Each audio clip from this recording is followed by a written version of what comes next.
size. So on the left, you can see companies from 1 to 10, 11 to 50 employees, 51 to 250, et cetera. And you can see that the companies from 11 to 250 employees are the most likely to have a high retention rate and also the least likely to have a low retention rate. So that kind of helps me understand that our sweet spot, at least at the moment, was companies between 11 and 250 employees. What you do with all of this data, so now we've spoken to customers and we've analyzed their behavior, is start creating the first version of your ideal customer profile.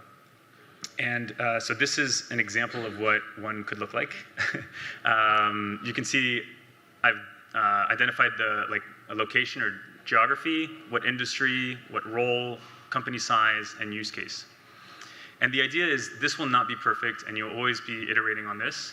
But having something that you've created and that you can align with other departments means that we know who we're creating our sales pitch for, and we know which use cases we're promoting in the product. And we can also tell marketing, this is the profile of customer that we want you to bring more of this profile in. So it's quite useful from all aspects of the business.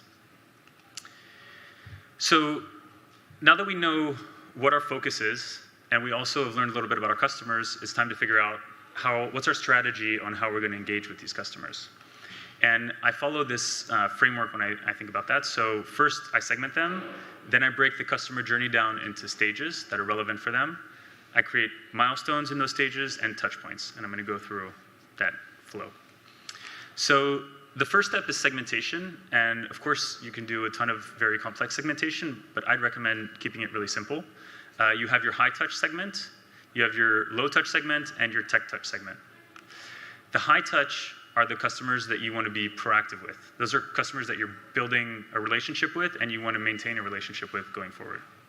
At Notion, that's less than 1% of our user base because we have high volumes. Then we have a just-in-time segment, or the low-touch segment is what I call the just-in-time. So there we're not focused as much on building relationships, but rather focused on generating outcomes. So an example of that would be